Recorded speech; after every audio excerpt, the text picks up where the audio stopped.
can we be uplifted in another lockdown? I am Jason Lewis. Follow me at your own risk, because true say I don't know where I'm going this week. So, it finally happened. No, Stormzy still hasn't replied to Chip yet, even though everyone else has. I'm talking about Lockdown Part 2.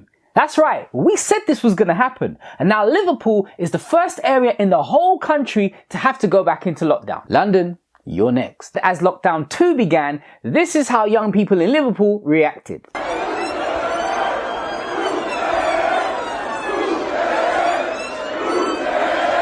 See it there? Not a black person in sight. Now, the media are criticising the youths, the government are criticising the youths too, but to be fair to the youths of Liverpool, what is the difference between this video and this video? I'll walk in there, I'll kiss everyone in that audience.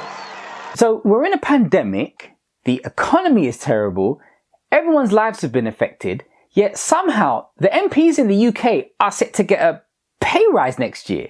How do you get a pay rise for doing a piss poor job? How about a pay rise for the NHS nurses who are on the front line? And why do MPs need a pay rise? Can't we just clap for them on Thursdays? Maybe the government were right. People in the arts need to retrain, reboot, and become MPs. Fictional poster girl Fatima was the hot topic this week as the government backed a campaign that seemed to be encouraging a young ballet dancer to retrain as a cybersecurity worker. Bruh. Let's talk about Little Man. Who's that? He's kind of like a little Instagram star. He's a brother who went to jail, but then turned his life around after going viral with videos he made when inside. Now, Little Man was in jail for robbery. And look, I'm all for diversity and inclusion, even when it comes to crime. But can you imagine catching Little Man running around your house doing a robbery? Like, who do you call? The police or pest control? For the benefit of the police report, can you describe the suspect? Yeah, he was a Well, yeah, see, he climbed through the cat. Do you know what? He was black. He's definitely black. That's all I remember. Recently, Little Man was speaking on a popular online talk show where he said this. You don't go for black girls. You don't go for black girls with my complexion. What? I'm just going to have to be the bigger person here because I don't believe in punching down. Fam. So, Little Man, grow up, my brother. Now, big up to you for overcoming the obstacles in front of you, but all black women aren't feisty, just like you're not a child. It's very short-sighted of you to view sisters in that way.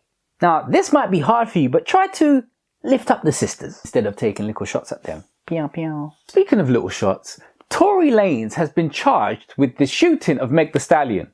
And in response, Tory said, "A charge is not a conviction." And he's right.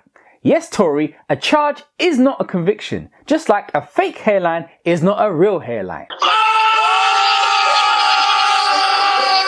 And now, time for the shout-outs. Shout out to NBA champ LeBron James for equaling Michael Jordan's final MVP titles.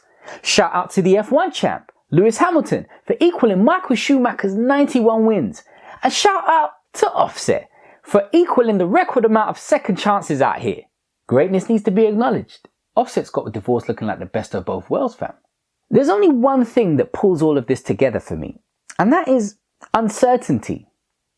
The Fatima campaign shows that we don't know what's coming in the future.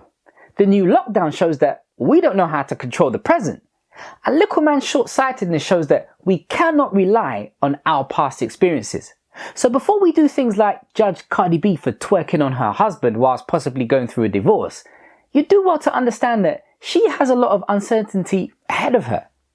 And maybe we all just need a bit of what's familiar. And on that note, hopefully, I'll see you in a bit.